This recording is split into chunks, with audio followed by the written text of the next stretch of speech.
Cadê, Maurício? Peraí, Agora deixa eu sim, aumentar o som hein? aqui, que eu sou meio novato nessa coisa de live, que eu achei Agora que você só está começando a sertanejo entender da fazia, tecnologia aí.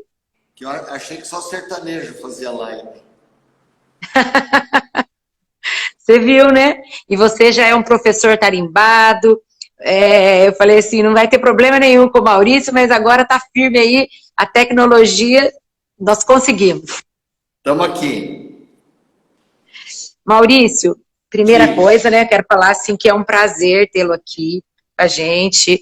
A Estação Baguete tem feito essas lives para levar conteúdo de qualidade para as pessoas, né, nesse momento que a gente está vivendo. Eu acho que nada melhor do que a gente beber de água boa, né? Informações boas e sempre a gente sai ganhando. E aí é um prazer tê-lo aqui comigo, porque você já é um amigo de longa data. E eu lembro que quando eu estava grávida da Maria Paula, eu comi muita mexerica na tua casa, né, Maurício? Muita paciência, mexerica. A Georgette pegava. E eu estava lembrando hoje, eu falei, onde será que eu conheci o Maurício, a Georgette? Você lembra onde a gente se conheceu?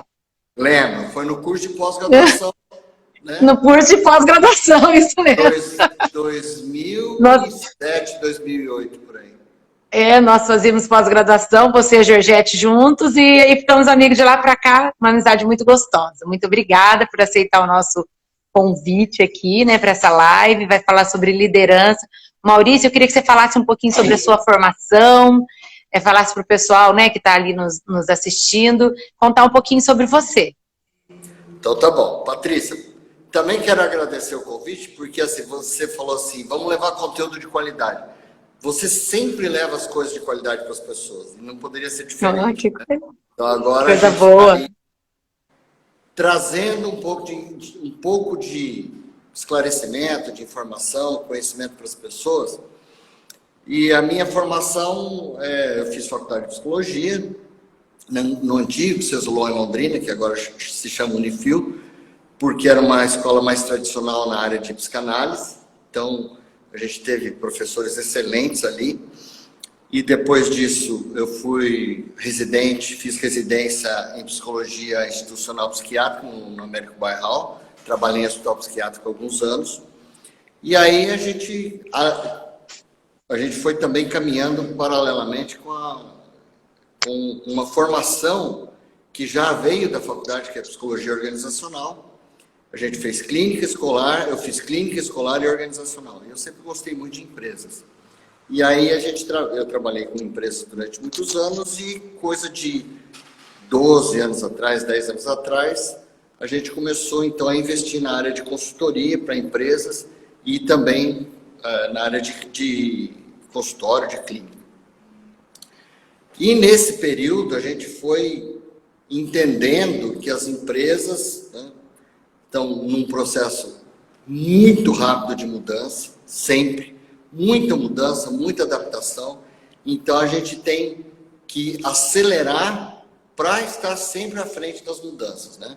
Nós estamos num outro período de muita mudança e a gente, inclusive, foi atrás de estudar mais um campo de conhecimento que é a neurociência, porque a neurociência hoje tem trazido uma contribuição enorme para a compreensão de áreas do cérebro que estão sendo estudadas e qual é a conexão destas áreas com o conhecimento, com as emoções e como isso tudo pode ser melhor administrado. Então, a formação é essa aí.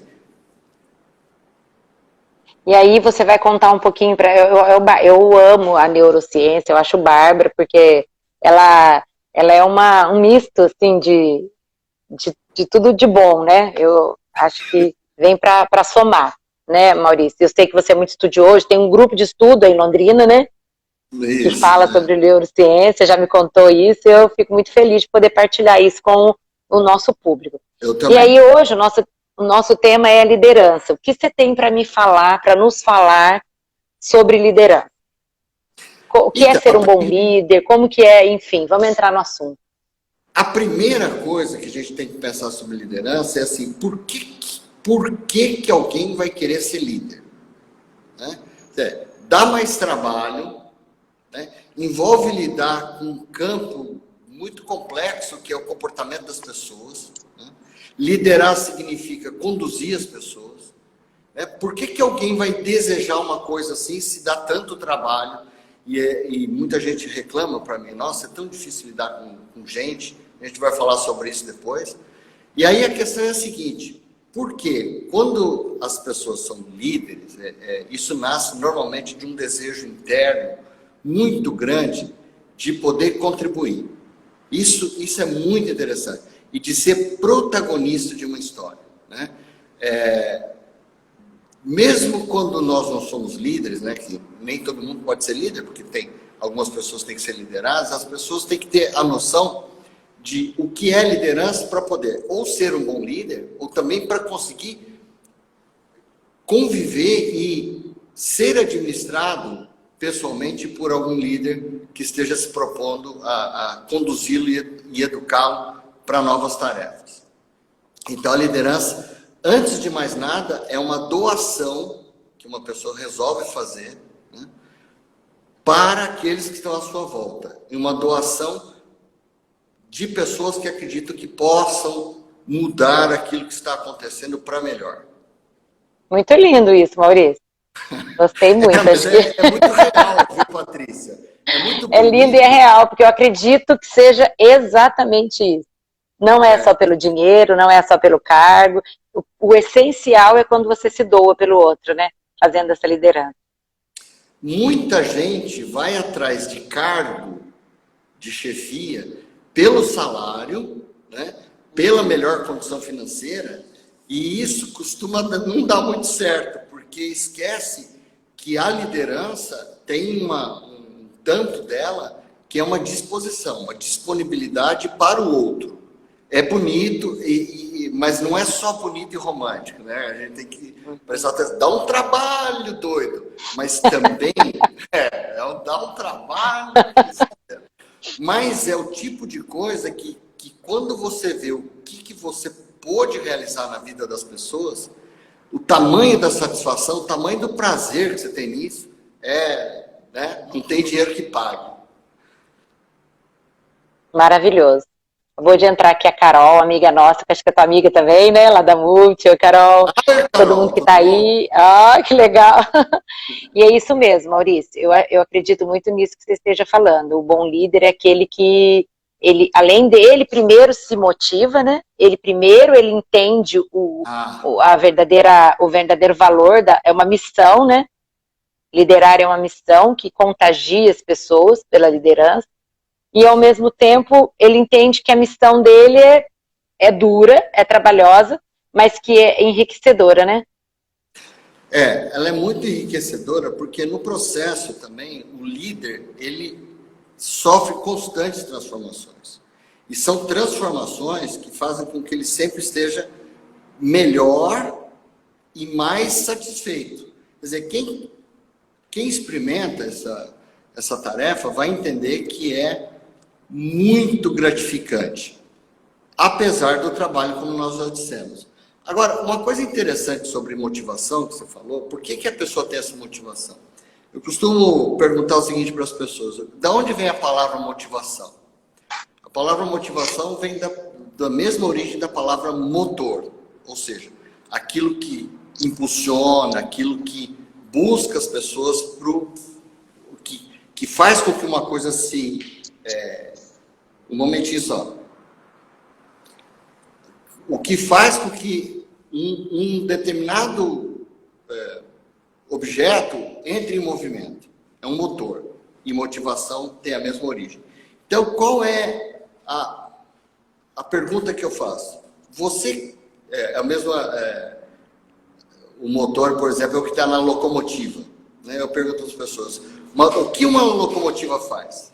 Ela puxa um comboio, ela puxa um monte de gente, ela dá movimento para aquilo que ela tem que conduzir. Aí a pergunta que eu faço é a seguinte, o que você quer ser? Locomotiva ou vagão? Porque o vagão só vai na velocidade que a locomotiva for. Né? Mesmo que você... E normalmente... o vagão, ele só contém as coisas, ele não exerce uma função além de carregar, né?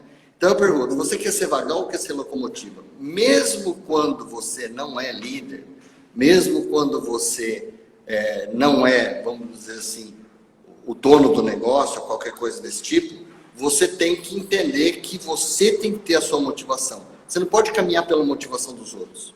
Porque o motivo pelo qual os outros fazem as coisas é deles.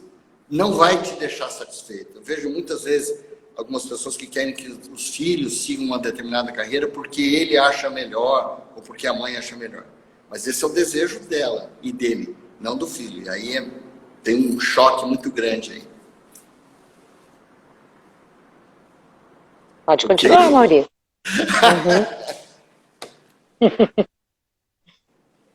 Estão me dizendo aqui que eu tenho que enquadrar melhor aqui para ficar melhor a cena. Isso.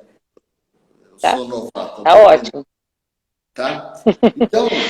a primeira live a gente nunca esquece. Ainda bem que é com você, porque você é... É isso mesmo. Mas vamos lá falar um pouquinho sobre as características de um líder, né? Um líder é alguém que tem que saber reconhecer quem são as pessoas que ele pode liderar.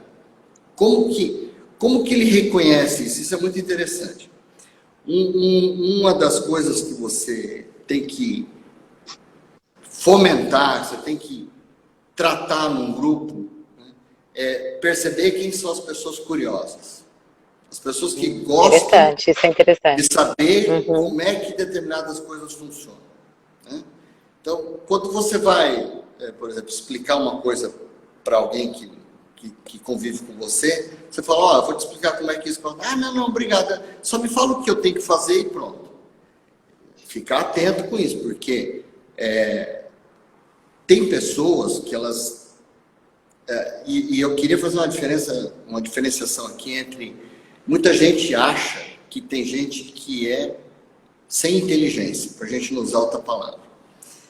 Eu acredito que, tirando alguns casos assim que são neurológicos, que são algumas dificuldades cognitivas mais comprometidas do aparelho neurológico, eu não acredito muito em falta de inteligência. Eu acredito que as pessoas têm falta de motivação, uma certa preguiça de pensar.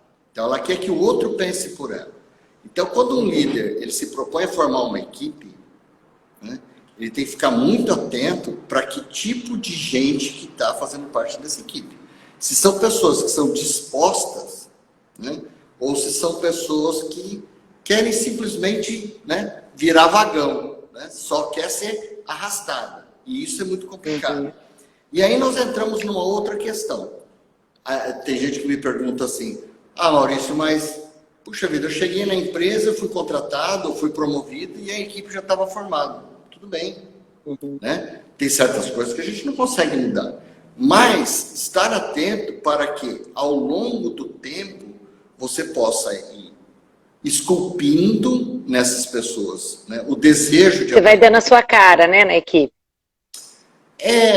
Vai dando o contorno assim, do seu perfil, né? Isso, a sua carinha, né? Vai deixando a sua carinha lá. Porém, aí nós temos aí também uma questão, né? O líder, ele pode imprimir o seu ritmo, o seu perfil, mas ele tem que estar muito atento para entender, e aí é uma característica especial do líder, ele entender como que cada um dentro da sua equipe funciona. Você não consegue fazer a gente sempre usa esse exemplo, você não consegue fazer um time de futebol só com um zagueiro. Você não faz um time de futebol só com um centroavante. Você vai precisar de zagueiro, você vai precisar de meio campo, você vai precisar de pessoal da frente, vai precisar de goleiro. E ter pessoas diferentes na equipe é muito saudável. Agora, cada um também, né, você tem num time de futebol, normalmente 4 zagueiros. Você vai ter 4 zagueiros, você vai ter 4 características diferentes. Não é porque eles estão na mesma função que eles funcionam de maneira semelhante. Eles podem ser muito diferentes e alcançarem bons resultados. O bom líder é aquele que percebe os mecanismos de motivação de cada pessoa, né? E a motivação, ela é muito pessoal. Algumas pessoas têm motivações completamente diferentes de outras e funcionam muito bem juntas. Eu costumo dizer que as pessoas, existe uma coisa engraçada, assim, uma equipe tem que ter competição interna, né? Eles têm que competir entre si, mas competir dentro de um clima de cooperação, porque aí eles conseguem um ajudar o outro e, neste percurso, tentam superar um ao outro em conhecimento, em desempenho, porque isso gera uma produtividade maior. Mas não aquela competição predatória que passa a perna um no outro. Isso é altamente destrutivo. A outra característica do bom líder é que ele deve trabalhar um conceito, né, de educação.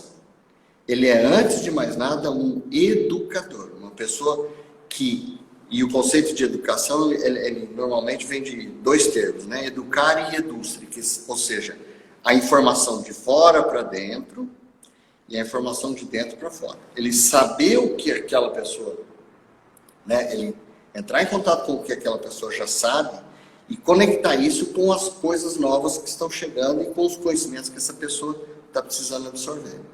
Então, ele tem que ter uma sabedoria de conciliar a forma dessa pessoa ser, com o conhecimento que ela já tem, com os novos conhecimentos que ela precisa adquirir. E isso aí, a gente vai falar também, né, sobre o que é gestão de talentos, né, e o que é gestão. Tem alguma pergunta aí, Patrícia? Por enquanto, não. Pessoal, se quiserem fazer perguntas sobre o tema, o Maurício está aberto aqui para responder as perguntas. Eu estou sem onde ele falou, apropriado para o momento. Ele falou muito bom e apropriado para o momento, mas ainda não tem pergunta. Mas eu vou fazer uma pergunta para você. Se for fugir muito do assunto, depois você continua, tá, e aos poucos você vai colocando. Você falou tudo isso do bom líder e eu acredito que uma das características que seja muito importante para um líder, para um bom líder, é o autoconhecimento. Você concorda com isso, Maurício? Ele tem que se conhecer, saber os seus pontos fortes, seus pontos fracos, para conhecer a equipe dele, né? Fundamental para qualquer pessoa. Porque sim, o que é o autoconhecimento, né? O autoconhecimento é você explorar dentro do seu comportamento, da sua maneira de estar no mundo, de existir, como é que é o costume do seu cérebro de tomar decisões. Aí entra a neurociência. Isso. Ó, deixa eu só para não perder aqui nas perguntas, tem uma perguntinha aqui para você já encaixar junto aí. Você consegue ver as perguntas, Maurício? Aí não. Você poderia dizer qual é a diferença entre... um pouquinho. Entre gestor e líder. Daí encaixa junto com o que você está falando, a gente já responde a pergunta Vamos lá. Da Márcia. Olha, dá para ficar 5 horas aqui na live. Vai fazer falando sobre gestor e líder. Mas assim, um líder, ele tem que ser gestor. O gestor, é interessante o seguinte, a palavra gestor, ela vem da mesma origem da palavra gesto. Né? Gestão, gesto, gestor, tem tudo a mesma origem. O que é o gesto? Qual é a forma como você alcança aquilo que você precisa que seja feito? Né? Qual é o seu gestar gesto? Seria fazer, colocar na prática. Seria isso ou não? A gestão como é que você coordena as coisas que acontecem para que elas cheguem no resultado que você precisa. Por exemplo, a própria palavra sucesso, não sei se você já parou para pensar nisso, o sucesso ela é uma palavra neutra. Sucesso não é uma palavra positiva nem negativa. Sucesso é uma sucessão de fatores que culminam num resultado. Uma coisa pode ser bem sucedida ou mal sucedida. E a gestão é alguma coisa que vai ordenar esses fatores para que o resultado alcançado o resultado esperado possa ser alcançado. Então, para você saber o que acontece com as pessoas e como elas tomam decisão e como é que o comportamento delas, existe uma necessidade que você conheça, antes de mais nada, quais são os atalhos mentais que você toma, né, que eu tomo. Como é que eu vou saber do meu comportamento? Porque assim, a gente tem uma ilusão de que a gente sabe quem é, né? A gente vai... O que o outro vê em nós é completamente diferente daquilo que nós pensamos de nós. Porque, e com cada pessoa nós somos um pouco diferentes. Então, quem aqui, né, quem nunca perdeu a paciência, tomou uma decisão errada por conta de uma afobação, de uma ansiedade?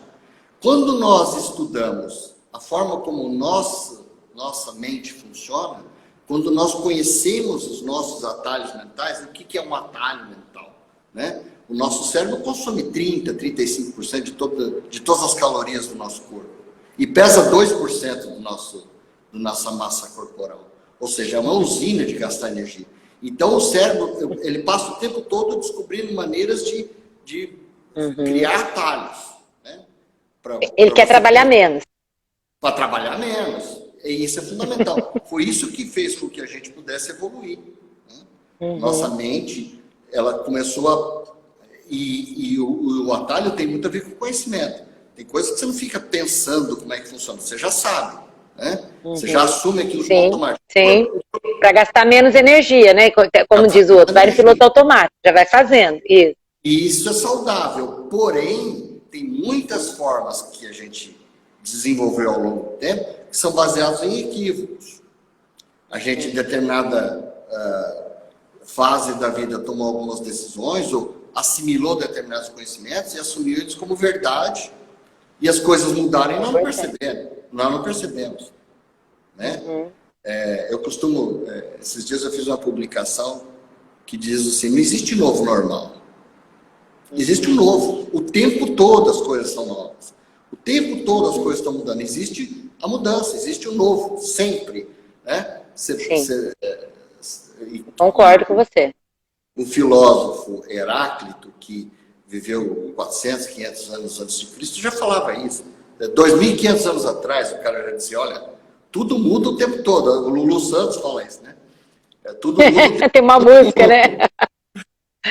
A vida é isso mesmo. Então, o líder, ele tem que perceber não só as mudanças no ambiente, fazer uma gestão do comportamento das pessoas diante dessa mudança, como também perceber a mudança que está acontecendo nele mesmo e nas pessoas. E no ambiente, né? No cenário atual, né? Isso. O cenário muda o tempo todo. Muito. A gente até aí tem outra pergunta aqui, só. Mas para construir uma equipe e desenvolver pessoas leva muito tempo.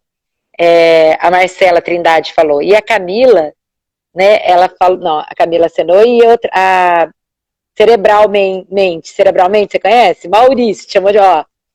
A neurociência... A neurociência está bem difundida na gestão de negócios. Em quais níveis a neurociência entra nessa gestão de negócios?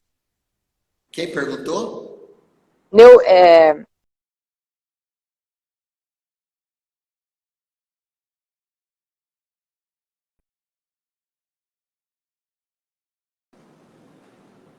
Maurício? Bateu aqui.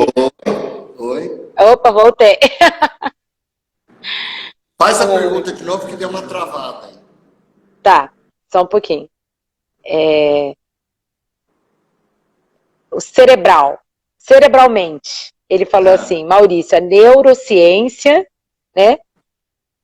A neurociência, que vai para baixo. A neurociência está bem difundida na gestão de negócios? Em quais níveis que entra a neurociência na gestão dos negócios? Infelizmente, muito pouco difundido. Né? E em que níveis? Eu acho que em todos. Em qualquer lugar que tiver comportamento humano, né? Onde houver neurociência. necessidade de se descobrir mecanismos de pensamento que levem a tomadas de decisão, a neurociência entra. Eu, hoje, não consigo enxergar a neurociência fora de um papel que não seja o de dar um complemento de conhecimento a todas as ciências ligadas ao comportamento. A psicanálise, a teoria comportamental, a psicologia cognitiva, tudo tem a ver com neurociência. Embora, ao dizer isso, eu possa despertar a ira de algumas pessoas aqui. Mas eu participo de um grupo aqui de psicanálise, né? E eu sempre estou lá dando meus pitacos quando a gente está debatendo as coisas, e a gente vê que a psicanálise,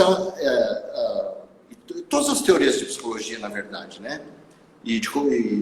Que analisam o comportamento, elas não precisam competir entre si. Elas podem sempre funcionar como um complemento, como uma cooperação. Algumas terão uma forma de compreender num determinado, né, dentro de um determinado sistema, e outras pessoas. Isso é uma questão muito antiga, que gera muita polêmica, eu não vou entrar muito aí, mas eu acho que a neurociência tem um papel fundamental na confirmação ou exclusão de algumas ideias que vêm sendo estudadas há muito tempo. Que mais? Eu acho legal isso que você falou, que, voltando lá no que você estava explicando, que o nosso cérebro, ele, falando de liderança e do líder, e como que o líder acessa essa neurociência para ajudá-lo. Então a gente precisa perceber que o cérebro da gente é preguiçoso, ele vai para o caminho mais fácil.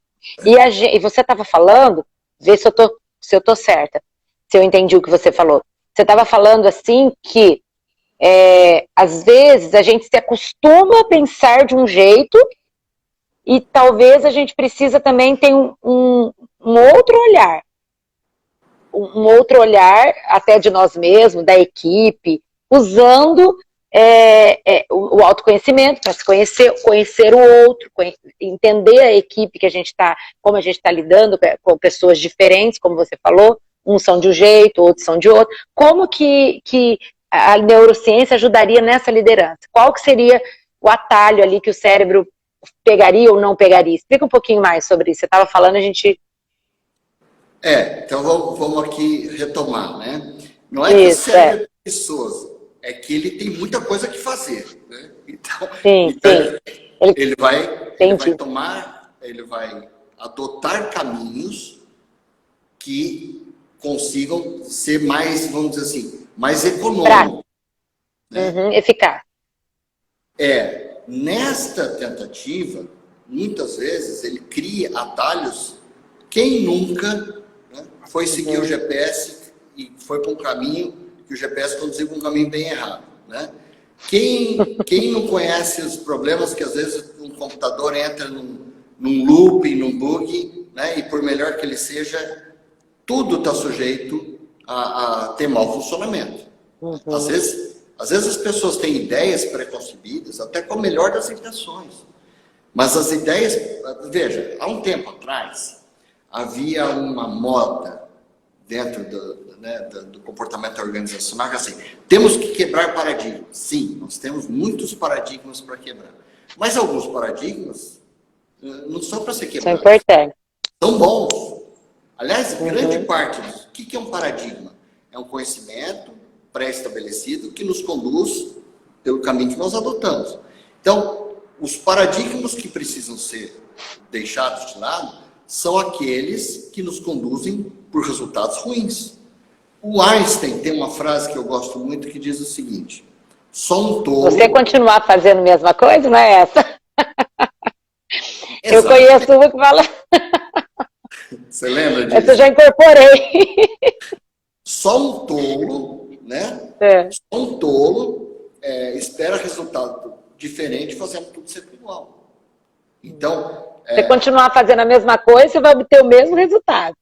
Vai ter o mesmo resultado, exatamente. Então, a neurociência tem contribuído para descobrir certos mecanismos de pensamento que são como que uma armadilha. Ou coisas, por exemplo, isso é uma curiosidade até, só para a gente traçar um paralelo. Existem pesquisas que conseguiram detectar que uma pessoa jogando num cassino e ela perde dinheiro, tem um determinado momento em que o centro, né, que é ativado, que é detectado, que tem um fluxo maior de sangue, na hora que ela perde dinheiro, é muito próximo e muito parecido com o centro da dor física. Olha. Ó, a vida inteira, nossa, né?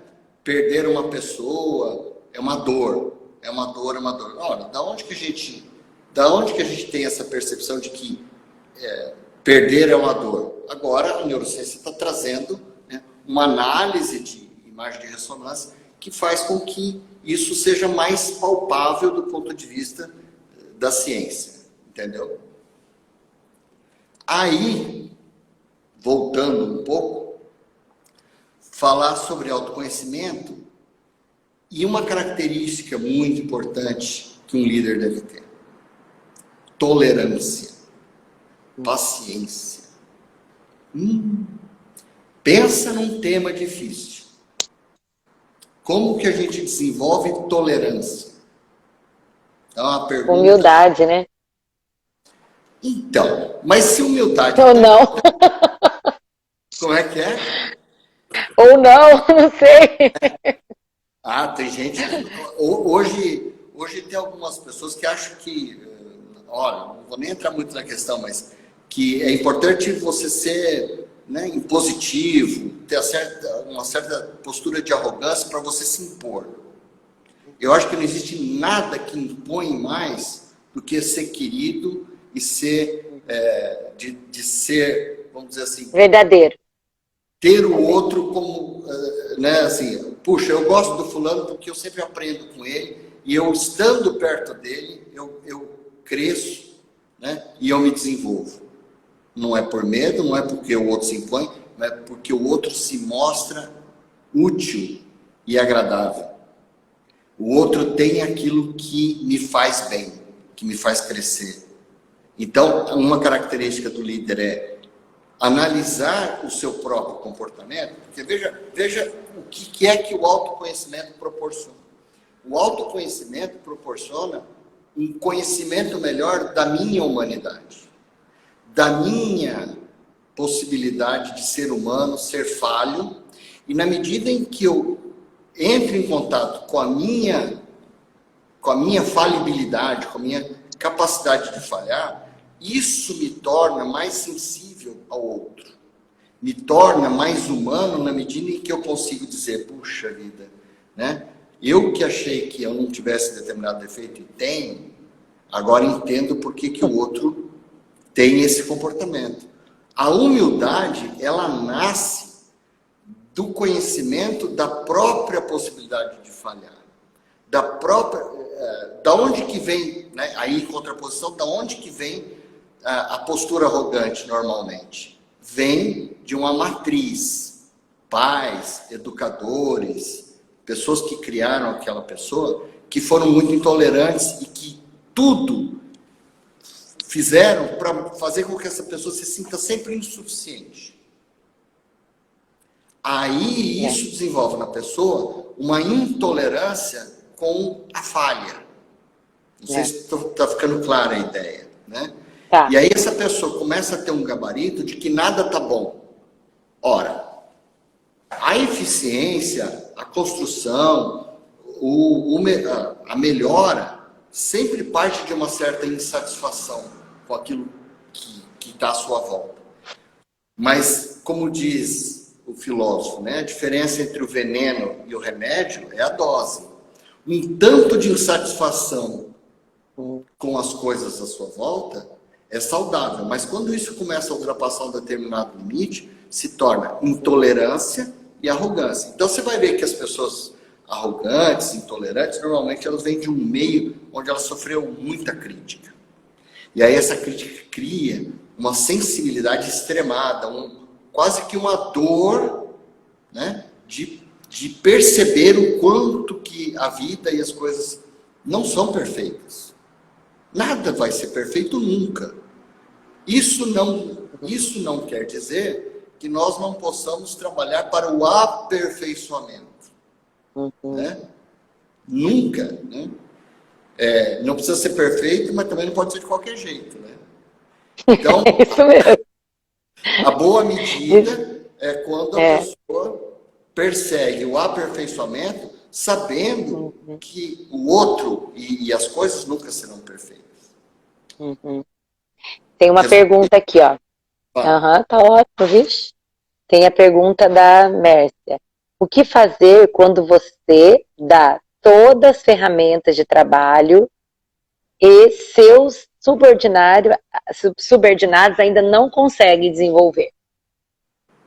E ainda você pode demiti-lo, pois é funcionário público. Você não pode demiti-lo, pois é funcionário público. Aí é duro. Você dá todas as ferramentas, você faz uma boa liderança, mas o funcionário não consegue desenvolver. O que a gente faz daí? Qual que é? E não pode demitir porque é funcionário público. Que bucha, hein, Maurício? Essa pergunta é aquela que é para deixar o convidado em saia justa, né? Isso mesmo, ainda bem que é você, ó. Olha, é uma pergunta muito importante, porque a gente hoje se depara com uma situação muito complicada, né? Porque existe a questão da estabilidade, a estabilidade no emprego público, no serviço público, ele existe porque para que as pessoas não sofram perseguição quando muda o comando, a administração de um determinado órgão, então que as políticas e os planos, os planejamentos possam seguir independente da alteração do comando político. Isso é muito importante. Isto, como eu disse, tudo tem um lado positivo, tem um lado negativo, né? Tem uma dose. Isso levado ao extremo acaba fazendo com que pessoas... E é muito interessante, às vezes a pessoa passa no concurso, vai trabalhar em um determinado setor, ela não está satisfeita, mas ela vive aquela dificuldade enorme de tomar uma decisão, se ela continua ou se ela pede demissão. Se ela pede demissão, ela vai viver um clima difícil, como qualquer pessoa que trabalha num emprego.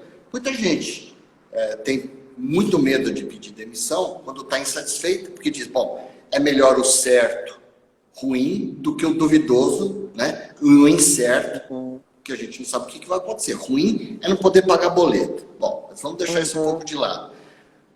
A pessoa é líder num departamento. Vou abrir um parênteses aqui. Qual é a função primordial, principal, de um setor de recursos humanos numa empresa, seja ela pública ou privada? A função primordial de um setor de recursos humanos é fazer a seleção das pessoas para que você vá para o mercado e traga para dentro da empresa o melhor. Porque depois que entrou, você vai ter que lidar com elas ou vai ter que demiti-las. No caso do serviço público, você não pode demitir.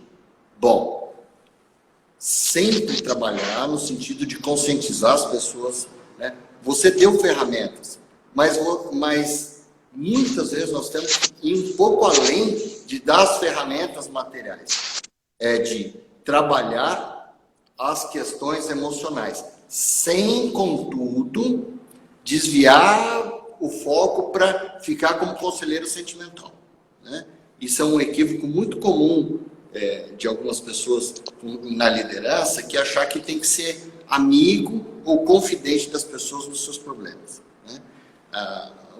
Uma empresa tem como função funcionar, por isso que tem funcionários, porque a coisa tem que andar. Então, a pessoa diz assim, o que fazer? Eu vou ser um pouco radical aqui. O que fazer quando você está numa empresa pública, você tem subordinados que você não pode remanejar, né? Bom, você não pode mandar embora, mas você pode tomar uma decisão, você pode sair desse lugar. Você pode pedir para ir para outro lugar, você pode pedir para sair, né? Porque no final das contas, nós temos que lembrar que nós somos agentes do nosso destino. Se eu estou num lugar que não anda, que não vai e não tem solução, se chegou à conclusão que não tem solução, não adianta eu ficar brigando ou deteriorando a minha saúde num ambiente que não é saudável. Eu tenho que Tem uma história que fala assim, né, Maurício? Meu mundo muda quando eu mudo, né? Isso, exatamente. Né? Quando eu mudo, o mundo inteiro muda. Né? Quantas pessoas... Eu conheço pessoas que num determinado momento, perceberam o seguinte: olha, eu estou no serviço público, não estou feliz, não estou satisfeito, e eu vou sair. E saiu e teve uma carreira muito bem sucedida. Né? E, inclusive, usou a experiência daquilo que aprendeu lá, né? Em campos, dentro de uma outra carreira, como empreendedor ou mesmo como funcionário em outras empresas. Né? Tem muita gente que faz isso. Agora, tem que ter sangue frio. Uma outra coisa muito importante. Quando um líder percebe que alguém não se encaixa, é hora de conversar sobre o plano B. Todos nós temos que ter um plano B. Tem gente que tem o plano B, C e o D. Agora, tem gente que fala que tem um plano B para a vida, para a carreira, e na verdade o que ela tem é uma ideia, não é um plano. Porque o plano, e eu brinco muito, nem que seja no papel de pão. Né? Antigamente existia aquele rolo de papel na padaria que você embrulhava. Pega um papel qualquer e começa a escrever o que você quer. Interessante isso. Aonde você quer chegar. Porque quando você tira da cabeça e põe no papel, acontece um fenômeno muito interessante.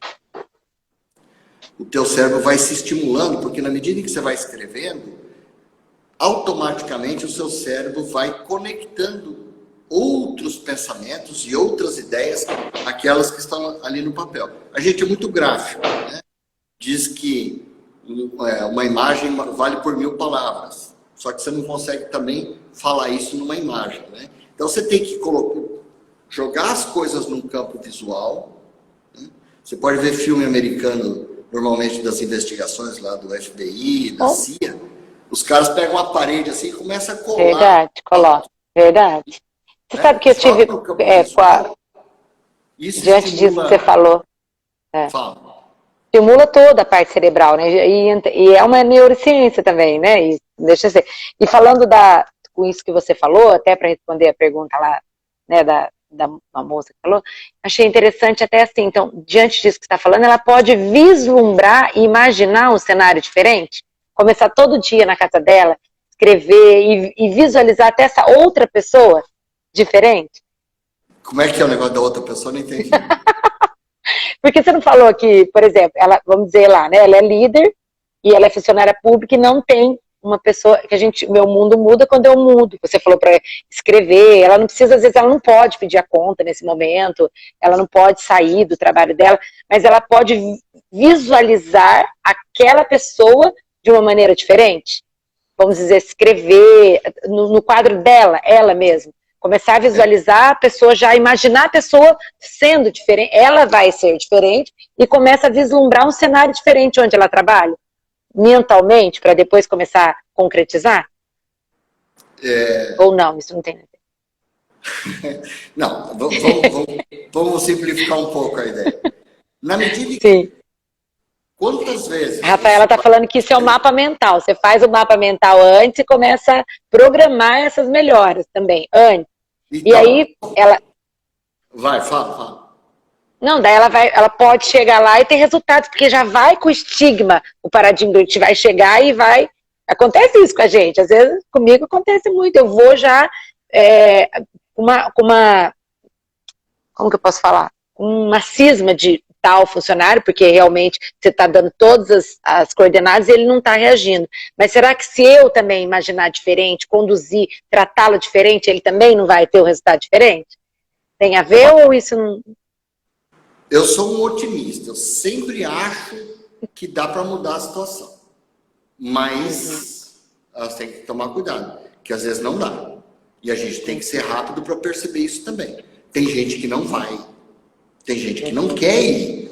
Se a pessoa não quer ir, não tem como você empurrar. Você vai ficar empurrando a vida inteira. Né? Agora, eu queria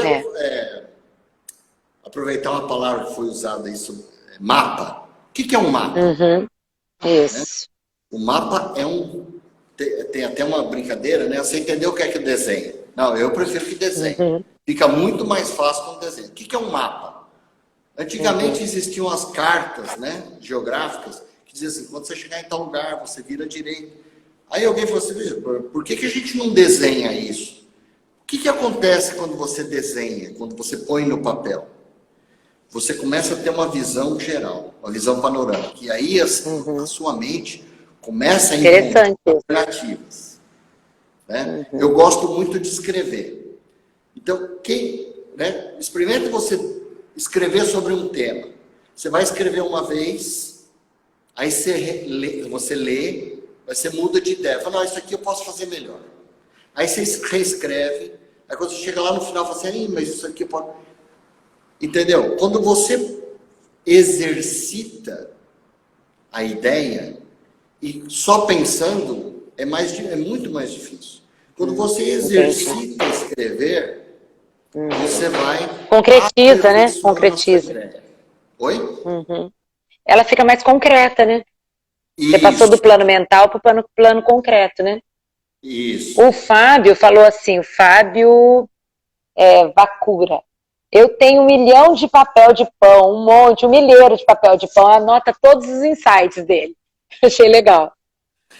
E né, eles estão gostando, viu, Maurício? Pode continuar aí, que o pessoal está gostando bastante desse tema. Então, a gente tem, principalmente a nossa cultura tropical, de sol, né, mais assim, festivo, a gente tem muito pouco a cultura de fazer planejamento. Planejamento não é cronograma, né? Se não, tal dia eu vou fazer tal coisa, isso não é planejamento, isso é cronograma, é você colocar numa sequência de tempo. Planejamento, tem uma planilha que eu acho simplesmente fantástica, todo mundo que me conhece sabe que eu falo isso compulsivamente, que chama 5W2H. Que é uma... já ouvi falar, já fiz. Já me ouviu falar. 5W porque são as palavras em inglês, né? What, when, ou seja, o que, como, quando, onde, porquê, quanto custa. Quem quiser aí, entre em contato, eu mando. Ela é universal, ela é usada no mundo inteiro e não tem direitos autorais. Porque quando você começa a pegar uma determinada coisa que você tem que fazer, por exemplo, eu tenho que levar o carro na oficina. Você vê lá, quando? Então, você começa a determinar já a solução. Não, mas quando você fala assim, eu vou terça, quarta-feira, não, mas quarta-feira eu tenho tal coisa. Quando você começa a fazer um planejamento, você começa a entender todos os impeditivos e todas as facilitações que você precisa para poder colocar em prática isso. Então, que, como, quando, onde, por quê. Às vezes você vai fazer um determinado negócio, você começa a se perguntar por que você está fazendo, você desiste. Fala, gente, mas isso não é necessário. Eu não preciso disso. Né? Quantas vezes a gente já fez planos ou pensou em soluções complexas, depois você vê que a solução era simplesinha, estava ali do teu lado, né? Debaixo do nariz e você nunca viu.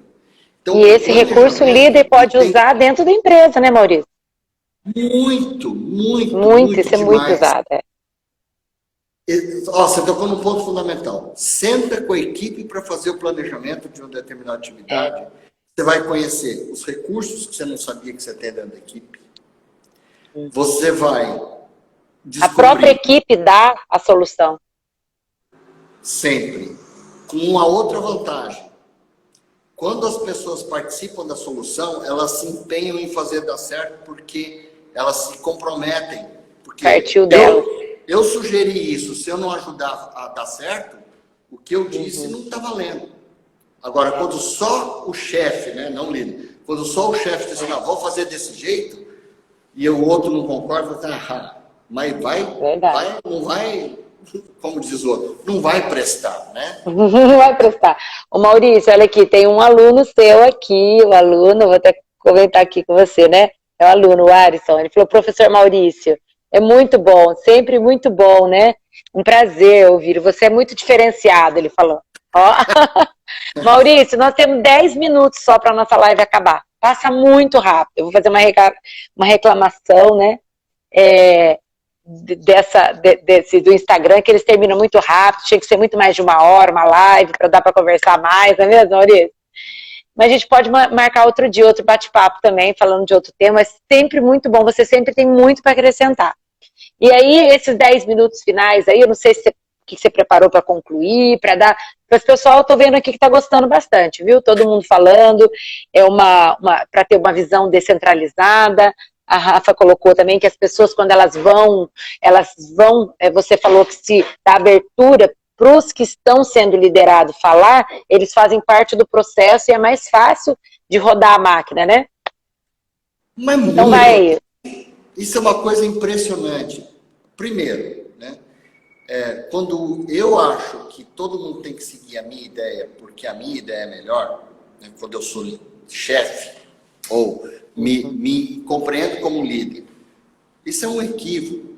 É um equívoco muito grande, porque, veja, o meu ponto de vista é um ponto de vista. Eu estou olhando uma determinada coisa por um ângulo. É muito comum, por exemplo, quem é que sabe quais são as dificuldades lá no campo de batalha? Onde está a trincheira do inimigo? Onde é que tem o franco atirador? É o soldado. É o cara que está lá no dia a dia. Eu adoro o que eu chamo de chão de fábrica, ou chão de loja. Adoro, porque é ali que a coisa acontece.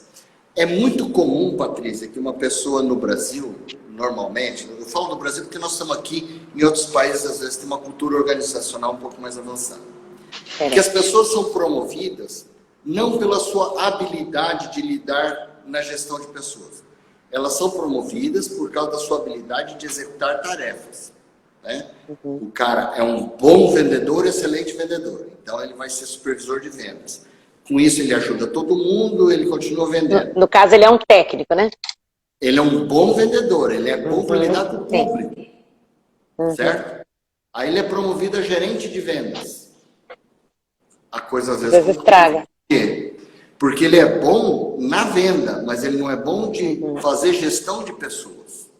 E aí, às vezes, você enterra a carreira do cara ali naquela empresa, porque você promoveu ele baseado em critérios técnicos de venda e não de gestão de pessoas. Né? Então, tem uma frase do Derek Bock, que é um cara que foi diretor de Harvard, que ele diz assim: se você acha que educação custa caro, experimente a ignorância. Muito mais caro porque os resultados são desastrosos. Então, quando a gente está trabalhando em equipe, a gente tem que trabalhar no sentido de que as pessoas possam ter a liberdade de poder dizer o que é que as angustia dentro daquele ambiente de trabalho, porque quem vai normalmente errar são as pessoas que são lideradas. E errar causa em todo mundo muita angústia e muita ansiedade. Por quê? Porque ninguém gosta de errar. Ninguém em sã consciência gosta de fazer uma coisa para dar errado. Então, isso gera uma tensão muito grande. Quanto mais, eu costumo dizer muito isso entre departamentos de uma empresa. A comunicação é muito falha. Não, eu cuido do meu departamento aqui, o outro que cuide do seu. Puxa, mas se o outro errar e esse erro vier refletir naquilo que eu faço, eu também vou pagar pela consequência disso. Isso parece muito bonito, muito fofo, muito romântico, mas é a realidade do dia a dia. O que cansa no trabalho não é o trabalho, é o desgaste causado por aquilo que dá errado. Exatamente. Não é? O maior prejuízo de tempo. E o que estressa a gente, né, é o que dá errado. Não é o trabalho, inclusive se você tem muito prazer no teu trabalho, é uma delícia trabalhar. Agora, mesmo quando um trabalho te dá prazer, o que atrapalha é aquela frustração que você sente de querer fazer o melhor e não conseguir. Voltando para a questão da equipe e da colaboração, né, E a Rafaela colocou aqui, ela colocou que o currículo te contrata, faz você contratar, né? E as suas, como é que ela falou? Que é bem isso, você pode ter um currículo que vai te contratar, mas as suas ações, elas te demitem, né? A sua personalidade, o seu jeito. O comportamento, né? Depende do seu comportamento para você permanecer na empresa. Não é o seu currículo que vai te deixar na empresa, né? Exatamente. Existe vamos dizer assim, um ditado no meio organizacional que diz o seguinte: 80% das pessoas, né, são demitidas não por falha de conhecimento técnico, mas por causa do seu comportamento. E tem uma frase do Ken Blanchard que diz assim: quando as pessoas deixam as empresas, elas necessariamente não queriam deixá-la, queriam sair de perto do seu chefe. Né? Então, isso é um alerta para a gente entender que o trabalho de liderança... Né? Agora, eu particularmente, Patrícia, acho que tem muito romantismo nisso. Ah, é porque o líder tem que ser assim, o líder tem que ser assim. E aí pinta-se uma figura idealizada do líder. Super poderoso, infalível. Não, eu acho que o líder tem que ser um cara que tem que estudar muito. Ele tem que estudar muito, estudar muito comportamento. Tem que estudar muito tecnicamente. Tem que entender do ser humano também. Tem que entender muito de si próprio, de ser humano, e tem que entender muito sobre como que as pessoas se completam, em vez de ficarem apontando os erros uns dos outros. Muito bem. Maurício, estamos encerrando nosso tempo. Nós temos 2 minutos. Eu amei falar com você aqui. Eu acredito, eu não acho, eu tenho certeza que as pessoas amaram também. Todo mundo, os comentários foram excepcional, a gente gostou muito.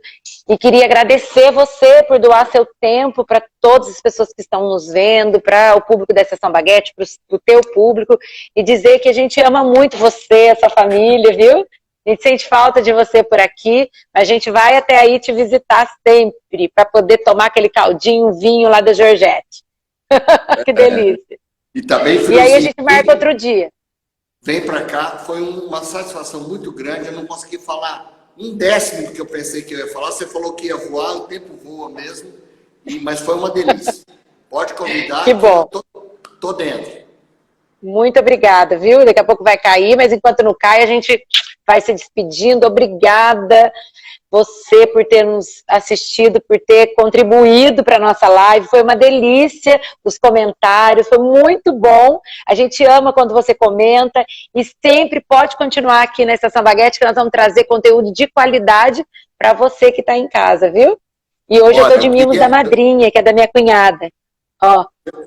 Pode falar, Maurício. Eu queria mandar um abraço muito grande para o pessoal que colaborou, que fez pergunta, para o Alisson, para a Cida. Eu vi agora aí a Carol, um beijão para a Carol, que eu quero Você tão viu? bem a Carol. Seus alunos estavam aqui com a gente. A Rafa aqui de Londrina. Não vou conseguir nomear todo mundo, mas eu queria realmente agradecer, eu me senti muito honrado e espero que a gente possa estar sempre junto, como a gente sempre teve, viu, Patrícia? Isso mesmo. Eu também, Maurício. Muito obrigada. Manda um beijo aí para toda a família e que vocês possam passar com muita saúde nesse tempo agora de pandemia, nós todos, né? E continuar doando esse teu conhecimento, que é muito, muito, muito, muito bom. Um beijo, Maurício. Tchau, tchau. Fica com Deus. Beijo a todos que ficaram com a gente. Pessoal de Londrina, ó, amei vocês aqui. Tchau. Tchau.